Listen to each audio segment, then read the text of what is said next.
주걱턱 상담을 위해서 오시는 분들의 경우에는 교정치료로 어느 부분까지가 가능하고 어느 부분까지가 불가능한지에 대한 정확한 진단과 설명을 통해서 환자분들이 우선은 그 한계에 대해서 이해를 하시는 게 가장 중요해요.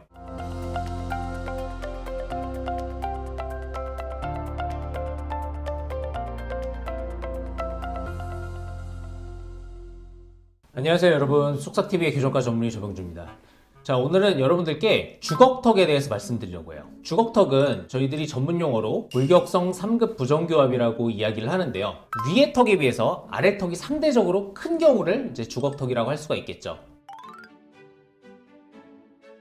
가장 큰 거는 안타깝지만 이제 선천적인 부분이에요. 선천적으로 아래턱이 크게 자랄 수밖에 없는 경우가 대부분이고요. 후천적인 요인이라고 한다면은 코로 숨을 잘 못 쉰다든지 아니면 다른 기타의 습관으로 인해서 위의 턱이 잘 자라지 못해서 상대적으로 아래턱이 조금 더 클 수는 있겠어요. 하지만 대부분의 원인은 선천적이라는 거 알고 계셔야 될 것 같아요.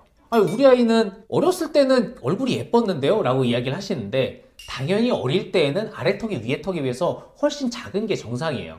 그런데 이제 사춘기를 지나면서 원래 가지고 있는 얼굴 형태가 나오게 되는 거죠. 그래서 이런 친구들의 경우에는 사춘기 때 턱이 확 자란 것처럼 이제 느껴질 수밖에 없어요.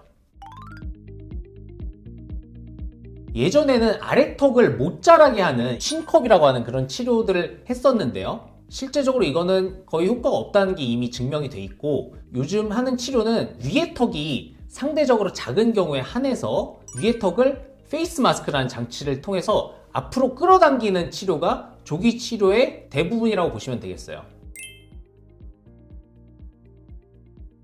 하지만 이것도 얼굴이 약간 짧은 경우와 긴 경우로 나눠볼 수 있는데요. 얼굴이 짧은 경우에 있어서 효과가 조금 더 좋아요. 하지만 이런 조기 치료를 한다고 하더라도 치료의 한계는 있기 때문에 완전히 아래턱이 안 나온 것처럼 만드는 거는 불가능하다고 생각하시는 게 좋을 것 같아요. 그래서 이런 치료에 적합한지는 전문의와 상담을 통해서 결정을 하셔야 되고, 이런 치료가 적합하다면 치료의 시기는 만 6세에서 8세 정도 사이가 가장 이상적인 시기라고 볼 수가 있어요. 오늘 저 영상이 도움이 되셨다면 좋아요, 구독 부탁해요.